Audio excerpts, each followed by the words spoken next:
हाँ,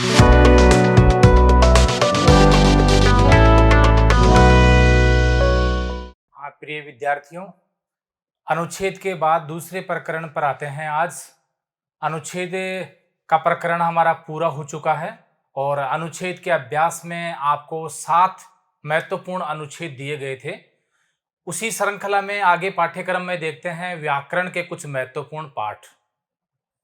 मैं आगे बताने से पहले स्थिति क्लियर कर दूं कि आपको परीक्षा में अनुच्छेद के अंदर व्याकरण की कसौटी पर भी सवाल पूछे जा सकते हैं और उससे इतर भी पूछ सकते हैं।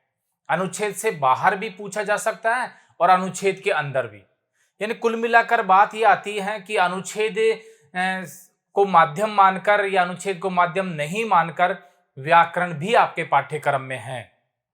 और क्योंकि व्याकरण बहुत विस्तृत है और हम महत्वपूर्ण बिंदु जो व्याकरण के आपके संकेत दिए गए हैं एनटीए की एग्जाम के द्वारा कि एनटीए किस प्रकार के सवाल आपके परीक्षा में पूछने वाला है, कुछ ऐसा ही हम आगे का प्रकरण हम लेकर आए हैं।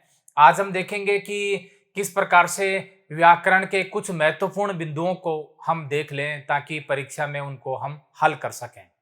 और उसी श्रृंखला में देखिए, आज हम लेके आए हैं वर्ण विचार।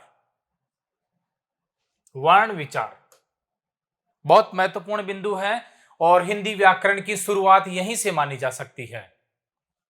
हिंदी की सामान्य और वर्णमाला से संबंधित या वर्णों से संबंधित महत्वपूर्ण प्रश्न आपको पूछे जा सकते हैं और उन्हीं का हमने एक जगह संचय करके कोशिश की है कि परीक्षा में आपसे ये सवाल पूछे जाएं और आप उनको सही करके आएं। और देखिए, सबसे पहले देखते हैं वर्ण विचार। यह आपका टॉपिक है, आपके पाठ्यक्रम में भी लिखा हुआ है वर्ण विचार। वर्णों के बारे में निश्चित रूप से आपसे 1 या 2 सवाल पूछे ही जाएंगे और इनसे कौन कौन से महत्वपूर्ण सवाल बनते हैं जो परीक्षा में पूछे जाएंगे और जिन्हें हम पढ़ करके जाएंगे और हल करके ही आएंगे। ज्यादा विस्तार और ज्यादा गहराई में नहीं जाना है, हमें सटीक पाठ्यक्रम अनुसार और पाठ्यक्रम में किस प्रकार का बिंदु रहेगा और क्या पूछ सकते हैं वही हम बताने का यहां प्रयास कर रहे हैं। यह अलग से हम इसलिए ले रहे हैं कि अनुच्छेद या अनुच्छेदों के माध्यम से हम व्याकरण को तैयार करेंगे तो अजीब सा लगेगा और मुझे लगता है कि स्थिति एकदम क्लियर होगी भी नहीं कि जिस प्रकरण को, जिस बिंदु को हम पढ़ना चाहते हैं उस प्रकरण को अगर अलग से इकाई मान करके हम अध्ययन करते हैं तो शायद हम ज्यादा श्रेष्ठ उत्तर देकर आएंगे और ज्यादा श्रेष्ठ हम इसको हल करेंगे। इसी उद्देश्य से जो महत्वपूर्ण और एनसीईआरटी के पाठ्यक्रम में लगे हुए हैं और हमें लगता है कि ये सवाल बन सकता है या इस प्रकार से पूछ सकता है, उन्हीं चीजों को हम ले आए।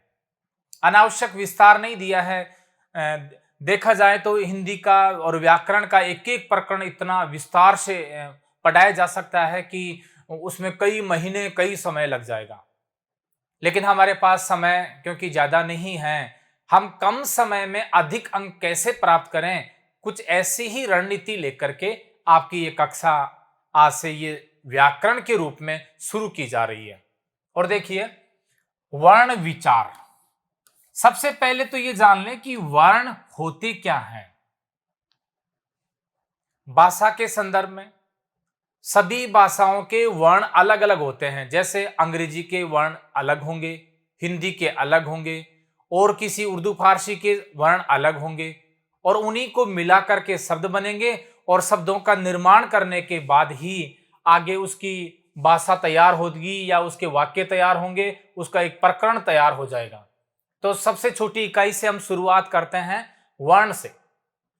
भाषा, क्योंकि ये प्रकरण हम अलग से पढ़ेंगे।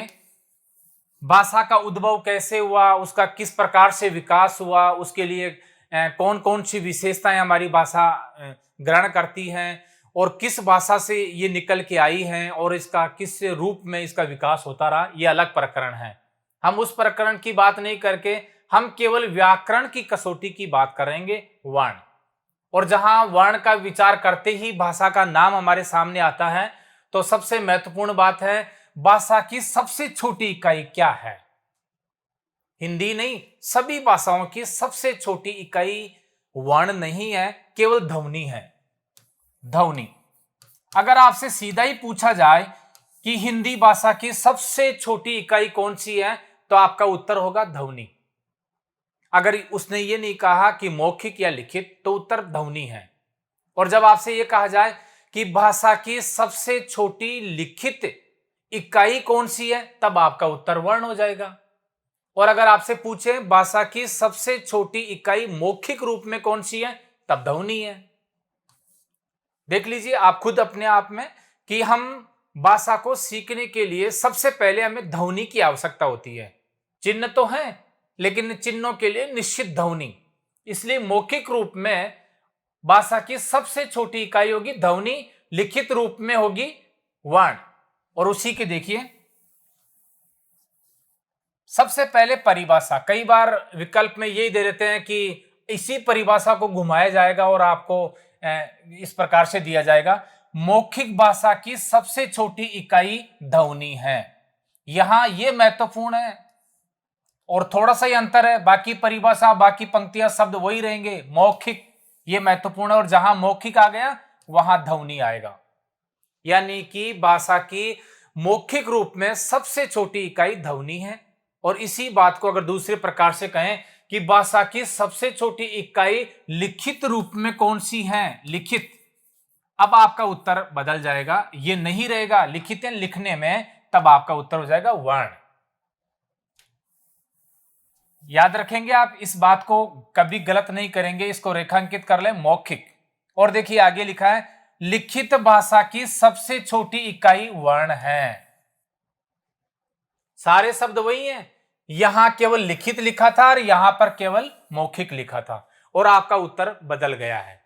आपने एक को याद कर लिया और यह सोच लिया कि हां हमने सोचा है या पढ़ा है सबसे छोटी इकाई वर्ण है, लेकिन वहां मौखिक भी लिखा हुआ था, तब वर्ण नहीं है, तब आपका उत्तर बदल जाएगा। अगर मौखिक लिखा हुआ है तो ध्वनि है, अगर लिखित लिखा हुआ है तो वर्ण है। यह शायद इस स्थिति एकदम स्पष्ट हो चुकी है। ये दोनों बातें बहुत महत्वपूर्ण है, वर्ण के संदर्भ में, भाषा के संदर्भ में ये परिभाषा बहुत महत्वपूर्ण है और बार बार परीक्षा में पूछी भी जाती है। आगे देखिए हिंदी भाषा में कुल कितने वर्ण होते हैं। वर्ण सीधा सवाल है और बहुत बार पूछा गया है, वर्णों की कुल संख्या। और यहां भी द्वंद्व है, स्थिति एकदम क्लियर नहीं है कि आपने देखा और एक फिगर याद कर लिया और आपने तुरंत कह दिया ये आंकड़ा है और ये उत्तर हो गया इसका। नहीं, आपसे क्या पूछा गया है उसकी प्रकृति पर निर्भर है कि आपका उत्तर क्या होने वाला है। हम इतना याद कर लेते हैं 11 स्वर है, 33 व्यंजन है और 44 हो गए कुल। बस 44 का आंकड़ा हमने याद कर लिया और हमने ये भी नहीं देखा कि पूछा क्या गया है। तो जैसा पूछा जाए उसको ध्यान से पहले समझें कि क्या पूछना चाहता है और उसी के अनुसार उत्तर देना है। आज ये स्थिति में एकदम क्लियर कर दूं, आप बिल्कुल कभी भी इसे गलत नहीं करने वाले हैं। ये याद रखें अलग से, स्वरों की कुल संख्या 11 है। हिंदी वर्णमाला में स्वरों की कुल संख्या कितनी है? 11। वो बात छोड़ दीजिए पहले कितने थे अब कितने हैं आगे कितने रहेंगे, नहीं, वर्तमान स्थिति के अनुसार। और हिंदी में अगर पूछा जाए स्वर कितने हैं तो 11 हैं। नाम पूछे तो नाम भी आपको बताए जाएंगे। व्यंजन कुल 33 है। केवल यही पूछा जाए कि व्यंजनों की संख्या कितनी है तो आपका भी उत्तर सीधा ही होगा 33। और सीधा ही पूछा जाए स्वरों की संख्या कितनी है तो 11 है। और अगर उसमें और कुछ जोड़ा जाता है वो हम बताएंगे, तब आपका उत्तर कैसे बदलेगा वो भी आपको बताएंगे। और कुल पूछ लें कि हिंदी वर्णमाला में स्वर और व्यंजनों की संख्या कितनी है तो 44 है। और अगर ये पूछ लें हिंदी वर्णमाला में कुल वर्णों की संख्या कितनी है तब 44 नहीं है। कुल पूछा और हिंदी वर्णमाला लिख दिया, वर्णमाला, वर्णों की संख्या पूछा तो हमने स्वर और व्यंजन जोड़ करके बता दिया, लेकिन ये पूछ लिया हिंदी वर्णमाला में कुल वर्णों की संख्या कितनी है। अब आपके विकल्प में ये सारे रहेंगे, 11 भी, 33 भी, 44 भी, और इसके बाद 4 और जोड़कर 48 भी, और उत्तर भी यही है 48। मैंने कहा ना कि प्रश्न क्या पूछा गया है उसी प्रश्न की प्रकृति पर निर्भर है, उसको अच्छी तरह समझना है, हमें जल्दबाजी के अंदर इसे गलत नहीं करना है। ये बहुत सरल है, अलग से याद रख लोगे आप।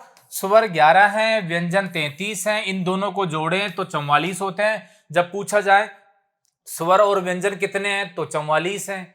जब ये पूछा जाए कि वर्ण कितने हैं तो भी 44 हैं। ये पूछा जाए वर्णमाला में कुल कितने वर्ण हैं वर्णमाला में, तब आपका उत्तर 4 और जुड़ जाएंगे। क्यों जुड़ेंगे 4? इसी में 4 और जुड़ जाएंगे, वो कहलाते हैं संयुक्ताक्षर। संयुक्ताक्षर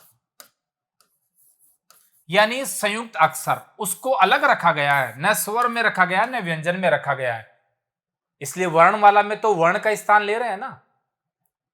उत्तर हो जाएगा 48। आया हुआ सवाल है, अनेक बार पूछा गया, सीधा पूछे तो ये पूछ ले स्वर कितने हैं, व्यंजन कितने हैं, व्यंजन और स्वरों की कुल संख्या कितनी है, वर्णों की संख्या कितनी है तो 44 है। वर्णों की संख्या कितनी है तो 44 ही है, लेकिन पूछ ले वर्णमाला में कुल कितने वर्ण हैं, तब वो 44 नहीं पूछना चाहता है, तब वो संयुक्ताक्षर को जोड़ करके पूछना चाह रहा है। इसका मतलब 4 और जोड़ करके 48 बताने हैं विकल्प में है तो। और यदि ऐसा पूछा गया और फिर भी विकल्प में नहीं है तो आपका उत्तर 44 है, तब आपका उत्तर ये हो जाएगा। स्थिति क्लियर है? अब इसमें कहीं कोई विवाद नहीं होना चाहिए। मैं पुनः एक बार बता दूं, स्वर 11, व्यंजन 33 और कुल कितने 44। और अगर ये पूछ ले वर्णमाला में कुल वर्णों की संख्या कितनी है तो 48 है। 48 विकल्प में नहीं है तो 44 आपका उत्तर हो जाएगा। पूरी संभावनाएं हैं कि इसके बारे में आपसे पूछा जाएगा।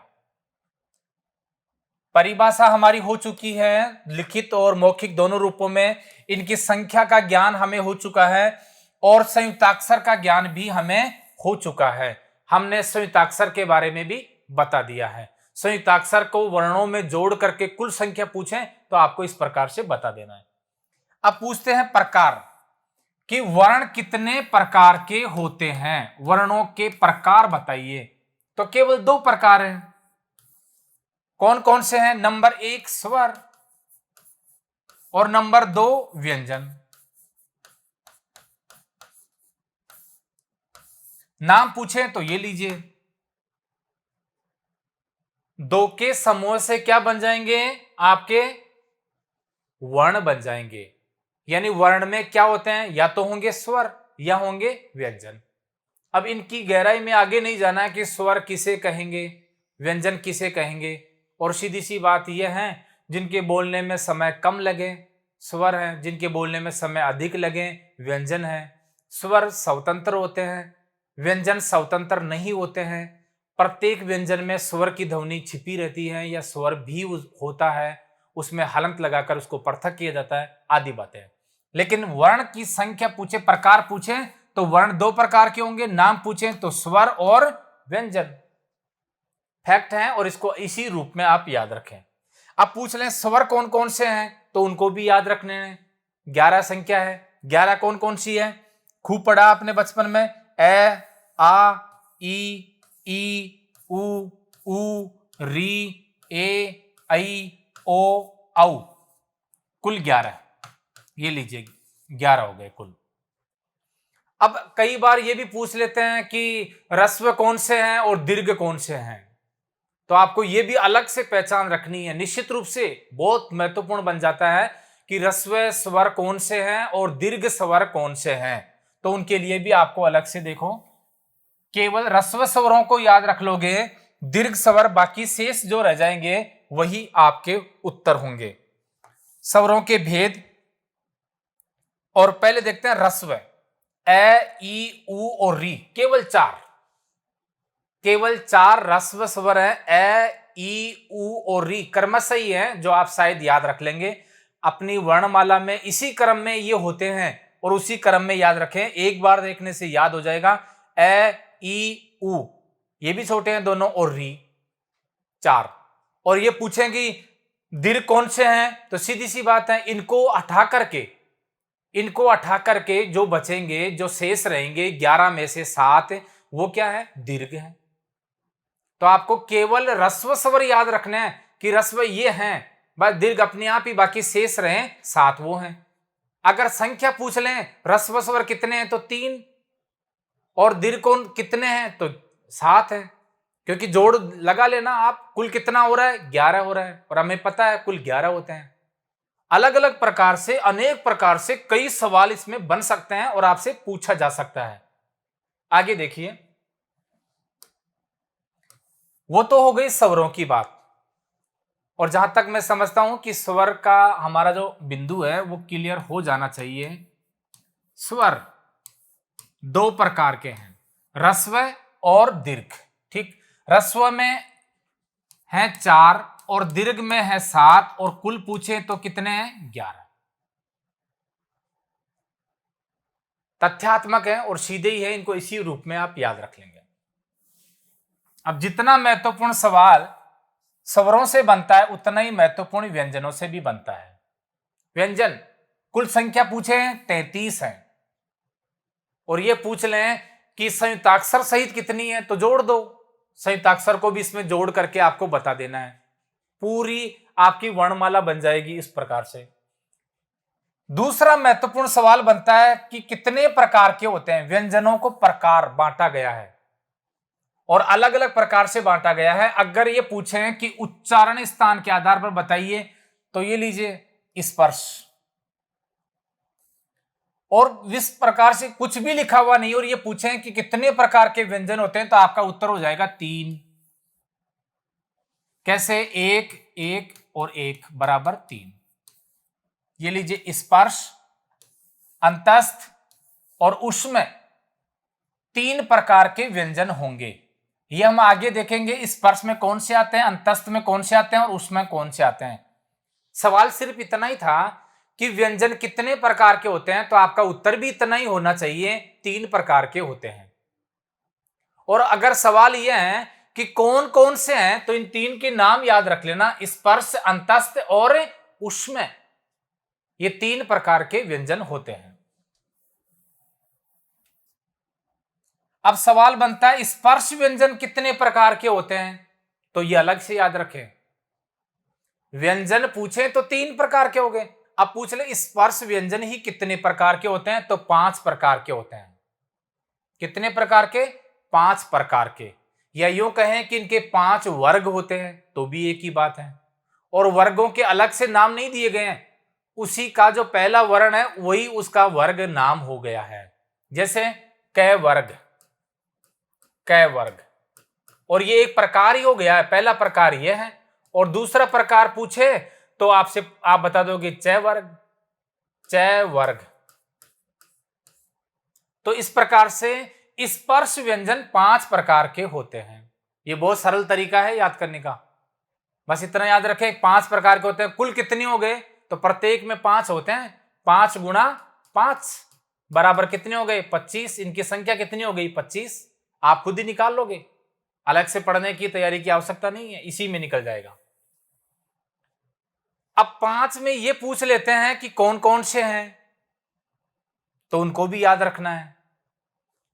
पुनः देखिए, दोबारा से देखिए, व्यंजन 33 है और व्यंजन 3 प्रकार के होंगे, स्पर्श व्यंजन, अंतस्थ व्यंजन और उष्म व्यंजन। ठीक, पहला प्रकार है स्पर्श, जो 5 प्रकार के होते हैं, 5 वर्ग होते हैं इसके, या 5 प्रकार होते हैं।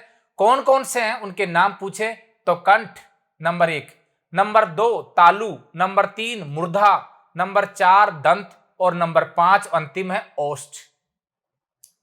और इसी क्रम में याद रखें और सरल बन जाएगा, कभी भूलोगे भी नहीं और कभी द्वंद भी नहीं आएगा, ये होगा ये होगा ये होगा क्या होगा, नहीं, एकदम क्लियर। देखिए कैसे याद रखें, अगर हम हमारे शरीर की बात करें तो इसमें भी इसी क्रम से है। कंठ कहां होगा, नीचे, यहां कंठ, फिर आ जाओ तालु थोड़ा सा ऊपर, तालु, कंठ से ऊपर तालु। फिर आ जाओ मूर्धा, बिल्कुल जीभ के ऊपर वाला भाग, ऊपर का तालु, मूर्धा। दंत, उससे आगे आओ सामने तो दांत आएंगे पहले, और फिर ओष्ठ, होठ जो सबके अंत में है। याद रह जाएगा ये क्रम, बिल्कुल निश्चित रूप से याद रह सकता है। इन्हीं क्रम से इनको याद रखें और कभी भूल भी नहीं पाओगे। और जब ये पूछा जाए ये कौन से वर्ग में आएगा, तो आपकी वर्णमाला का भी एक निश्चित वर्ग है और निश्चित क्रम है, उसी क्रम से आप इनको बता सकते हो, उत्तर दे सकते हो। कैसे? देखिए, क्रमश है क वर्ग, च वर्ग, ट वर्ग, त वर्ग और प वर्ग। चाहो तो इसको विस्तार से लिख दो। ये पहला वर्ण है जिसके नाम से इस वर्ग का नामकरण हो गया है। और देखिए, अगर हम कह रहे हैं क वर्ग, ठीक, तब इसमें क वर्ग में क तो आएगा ही आएगा, क, ख, ग और घ और अण, 5 हो गए, ये क वर्ग में आते हैं। अब इनका नाम पूछे ये कहां से उच्चारित स्थान में होते हैं, तो ये लीजिए ना, कंठ सबसे पहला वर्ग है और सबसे पहले यहां से नीचे शुरू करना है, तो कंठ ही आएगा, तो कंठ हो गए। दूसरा है च वर्ग, नाम ही च वर्ग है तो च वाली पंक्ति आ जाएगी, च, छ, ज और झ और अण, ये लीजिए 5 ही हो गए। फिर आ जाता है आपका ट वर्ग, ट वर्ग,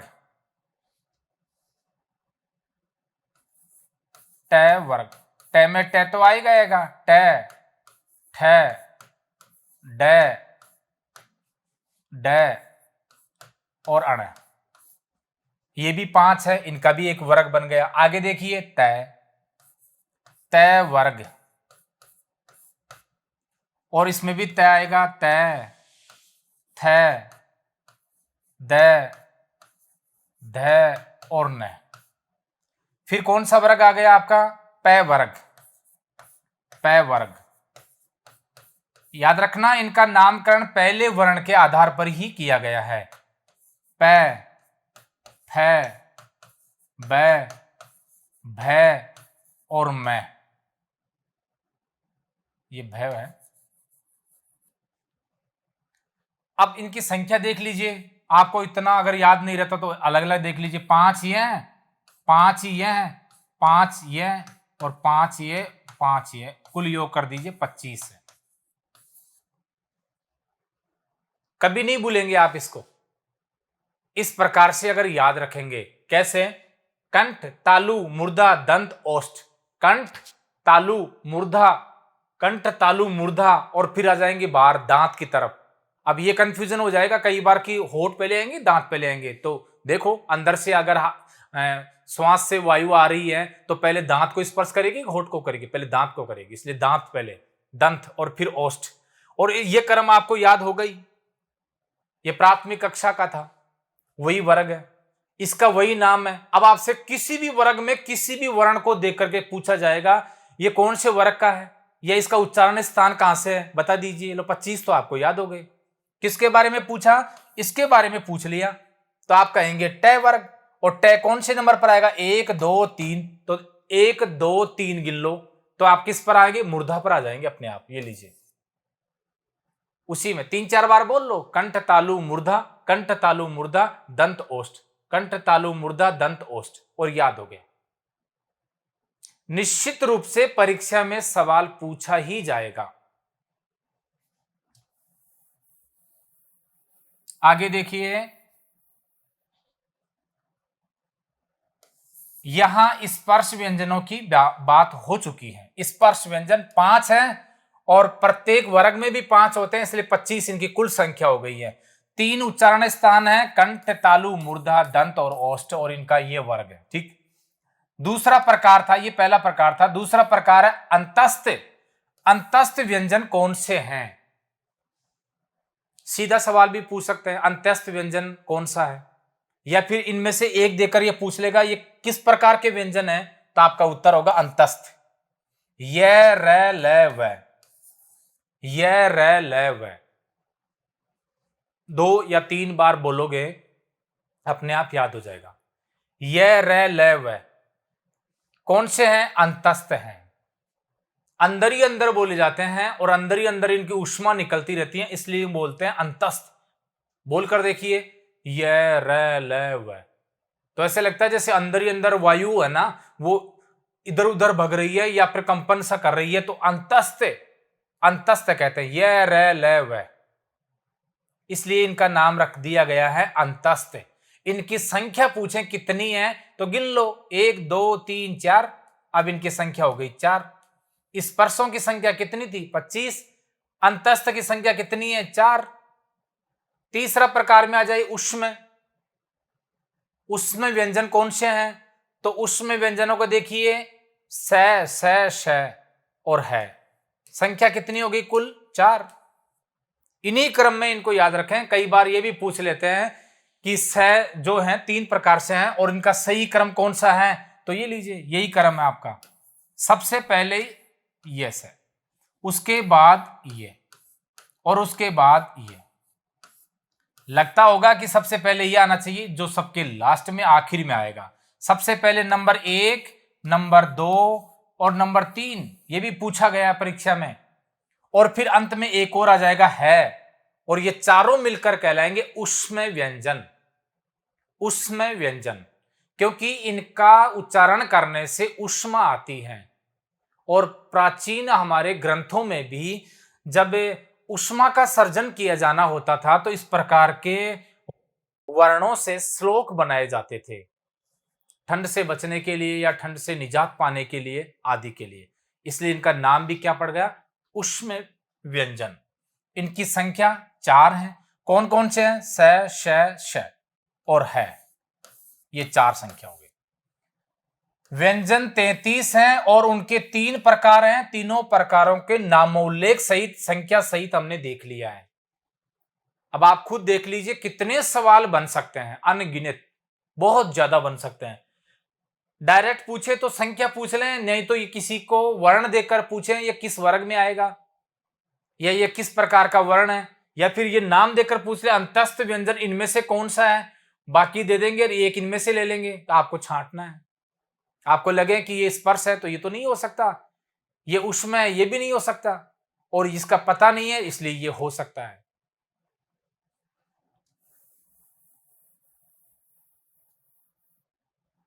हम बात कर रहे थे संयुक्त व्यंजन। 4 संख्या है, इनको अलग से और लिख देता हूं और इनको देख लीजिए। 6,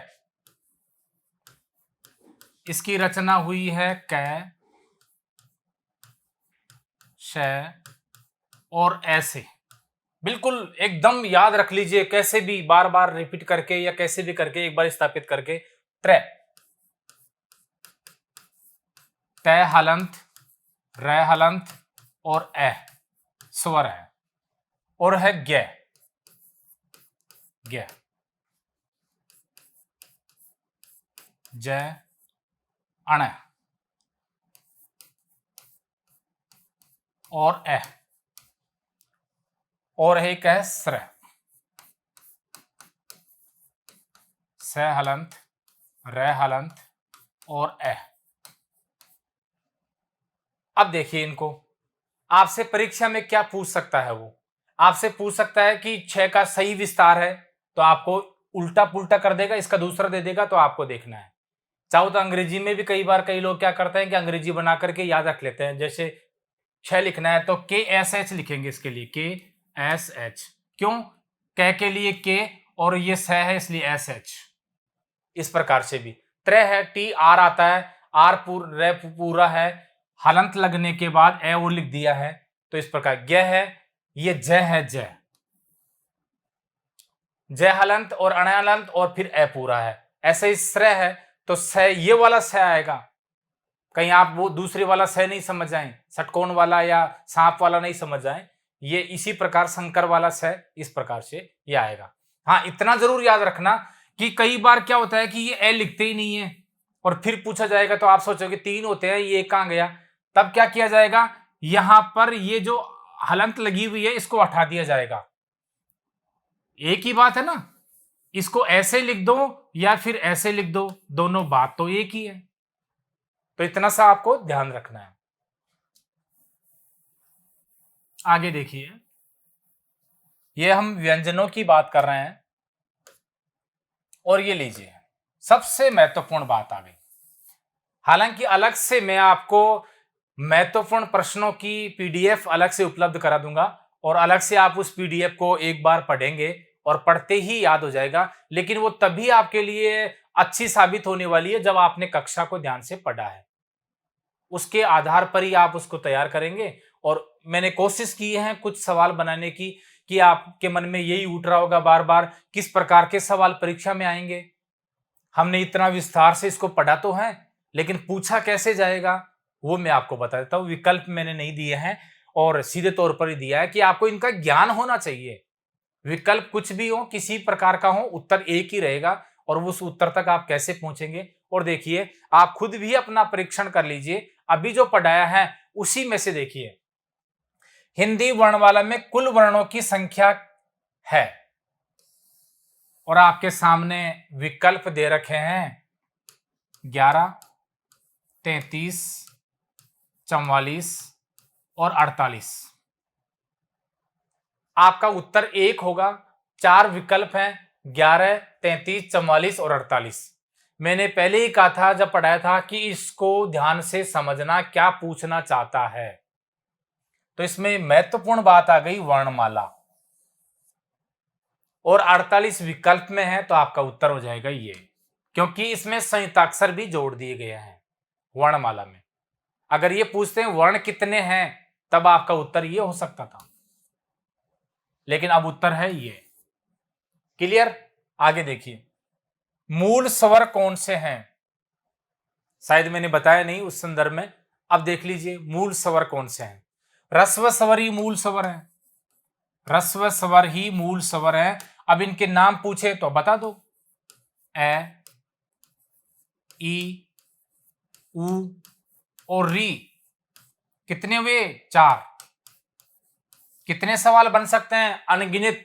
इससे बहुत कुछ पूछ सकता है। इससे आपको घुमा दिया थोड़ा सा, मूल स्वर कितने प्रकार के होते हैं या कुल कितने हैं? तो 4। इनमें से कौन सा मूल स्वर है? तो ये नाम याद रखेंगे अलग अलग, ए, ई, उ और री। कौन सा नहीं है तो आप इनके अलावा देख लेंगे तो वो नहीं है। बहुत कुछ पूछा जा सकता है। आपको याद रखना है मूल स्वर ह्रस्व स्वरों को ही कहते हैं। ह्रस्व स्वर जो होते हैं वही मूल स्वर हैं और उनकी संख्या 4 है। सीधा उत्तर है। अब पूछने पर निर्भर करता है कि आपसे पूछा क्या जाएगा और आप उत्तर क्या दोगे। वर्गीय व्यंजन कहलाते हैं। आपने ये तो याद कर लिया, व्यंजन 3 प्रकार के होते हैं, लेकिन अब ये नहीं याद किया कि उन 3 प्रकारों में से कौन से को वर्गीय व्यंजन कहते हैं। बिल्कुल, इसका सटीक सा उत्तर है स्पर्शी व्यंजनों को या स्पर्श व्यंजन। जो स्पर्श व्यंजन है और 5 वर्ग है और 25 होते हैं, उन्हीं को वर्गीय व्यंजन कहते हैं, क्योंकि ये वर्ग में होते हैं। बताया था ना मैंने अभी आपको, कै वर्ग ऐसे लिखा हुआ होता है। पहला वर्ण का ही नामकरण इसका हो गया और फिर आ जाएगा चै वर्ग, तो इसलिए इनका नाम क्या पड़ गया? वर्गीय। 3-4 सवाल बनते हैं। वर्गीय व्यंजन कौन से हैं? स्पर्श। अगर ये पूछा विकल्प में है तो ये पूछ ले कौन कौन से हैं तो बता दोगे आप। 25 है इनकी संख्या। वर्ग कौन से हैं? 5 हैं। कितने वर्ग हैं? 5 हैं। और किस प्रकार से आप इनकी संख्या पूछ सकता है या इनका नाम पूछ सकता है या कुछ भी पूछ सकता है। तो वर्गीय व्यंजन स्पर्शी व्यंजनों को ही कहते हैं। ये भी क्लियर? आगे देखिए, स्पर्श व्यंजनों की कुल संख्या कितनी है? ये आ गया। कुल संख्या पूछ ली 25 और वर्ग पूछ लिया। यहां पर स्पर्श व्यंजनों के कुल कितने वर्ग हैं, यहां वर्ग लिख दिया। अब आपका उत्तर 25 नहीं आएगा, 5 ही वर्ग है। कौन से हैं ये बताए थे आपको। संख्या पूछ ली, व्यंजनों की कुल संख्या तो 25 हो गई। कैसे हुई? 5 वर्ग हैं और प्रत्येक वर्ग में 5 वर्ण हैं। कुल कितने हो गए? 25। सीधा उत्तर है। टै वर्ग का उच्चारण स्थान है, आ गया और आएगा परीक्षा में, निश्चित रूप से आएगा। किसी भी वर्ग के किसी भी वर्ण को देख करके आपसे यह पूछा जा सकता है कि इस वर्ग का उच्चारण स्थान कौन सा है। और बहुत सरल तरीके से मैंने बता दिया है आपको कि इसी क्रम में आप याद रखेंगे। इसी क्रम में जब हम वर्णों का उच्चारण करते हैं तो अंदर की वायु बाहर आती है और कहां स्पर्श करती है वही उसका नाम हो जाता है। अब ट वर्ग को सबसे पहले ऐसे वर्ग में पूछ ले और ये पूछे कि किस वर्ग का है, तो उस वर्ण को ये देखे सबसे पहले तो वर्ग कौन सा है, और इसमें तो सीधा ही लिख दिया ट वर्ग लिख दिया, तो आपको कहीं जाने की जरूरत नहीं है। ट वर्ग अब कौन से क्रम पर आएगा ये देखो, क्रम कौन सा है, तो आप देखेंगे कि पहला वर्ग तो क है, दूसरा वर्ग च है और तीसरा है ये, तो तीसरा वर्ग आ गया, तीसरा 3 नंबर का। अब 3 नंबर में उसी क्रम में उसको याद रखें, कंठ, तालु और मूर्धा। ये लीजिए उत्तर भी हमारा मूर्धा आ गया, मूर्धा। सरल है, बहुत सरल है। ज्यादा हमें रामायण में नहीं जाना है, अधिक विस्तार से नहीं जाना है, ऐसे ही पूछ सकता है। इसमें भी 3-4 सवाल बन गए हैं और ये आप याद रखेंगे तो निश्चित रूप से वर्ण वाले इस प्रकरण में आप एक भी सवाल गलत नहीं करने वाले हो। आगे देखिए, अर्धस्वर कहलाते हैं। बिल्कुल, अर्धस्वर कौन से हैं? य, र, ल, व। य, र, ल, व। कितने हो गए? 4। संख्या पूछ लें, 4। कौन कौन से हैं? य, र, ल, व। याद करो, मैंने इनको क्या बताया था? अंतस्थ। इसका मतलब है अंतस्थ व्यंजन ही अर्धस्वर कहलाते हैं। अंतस्थ, अंतस्थ व्यंजन। अब ये पूछें कि अंतस्थ व्यंजन कहलाते हैं तो आप कहेंगे अर्धस्वर। क्या कहलाते हैं? अर्धस्वर कहलाते हैं। ये पूछें अंतस्थ व्यंजन कौन से हैं तो ये र, ल, व। ये पूछें कि अर्धस्वर कौन से हैं तो ये र, ल, व। ये पूछें इनकी संख्या कितनी है तो 4 है। अर्धस्वर इसलिए कहते हैं कि इनके उच्चारण में स्वर की ध्वनि अधिक प्रभावी होती है और कभी कभी लगता है कि ये स्वर ही है क्या व्यंजन है, इसलिए इनको अर्धस्वर कहते हैं। य, र, ल, व। क्लियर? आगे देखिए, स्र, ग, द, छ, त्र में होते हैं। यही विश्लेषण पूछ लिया आपसे, थोड़ी देर पहले मैंने इसका विश्लेषण किया भी था। पुनः दोबारा से और देख लीजिए, स्थायी हो जाएगा, याद हो जाएगा। सबसे पहले है स्र, और आपको बताया था स हलंत, र हलंत और ए। मैं फिर से कह रहा हूं, अगर र के हलंत नहीं लगाई तो ए लिखने की आवश्यकता नहीं है, इसी में आ जाता है। अलग इसलिए लिखा, हलंत लगा दिया, इसलिए ए स्वर अंत में आएगा। दूसरा है ग, वही विश्लेषण है, जय हलंत, अणय हलंत और अंत में ए। व्यंजन है इसलिए स्वर तो आएगा ही आएगा। ध्य, लिखने का भी देखिए, सीधी लाइन आकर के फिर है, घ नहीं है, ध भी नहीं है, ध्य है ये। और ये किस प्रकार से बनेगा? द हलंत, य हलंत और ए। अब उच्चारण भी ऐसे ही करना है, जैसे विद्या, विद्या, ये यही आता है विद्या में, विद्या। धा नहीं आता, घ भी नहीं आता, ये तीसरा प्रकार है संयुक्ताक्षर का। तो ध्य, द, य, दयादा ये पूरा है, ऐसा और बाद में आ रहा है, इसलिए इस प्रकार से इसकी रचना हुई है। 6, क हलंत और यहां पर स, ये षटकोण वाला आएगा और ए। त्रे, त हलंत और र हलंत और अंत में स्वर ए। पूछो क्या पूछेगा परीक्षा में, निश्चित रूप से इन्हीं के बारे में पूछेगा। इनको एक बार देखने से याद हो जाएगा आपको, चाहे अंग्रेजी की स्पेलिंग से याद करो, चाहे कैसे भी याद करो, इनको इस रूप में आपको याद करना है।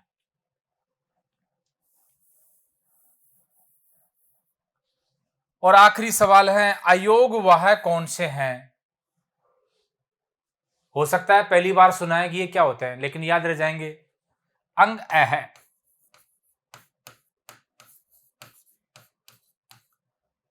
स्वर माला के अंतिम दो वर्ण अंग अह। दोबारा देख लीजिए, इस प्रकार से अनुस्वार लगा दी और इसके विसर्ग लगा दी, ये दोनों कहलाते हैं अयोगवाह।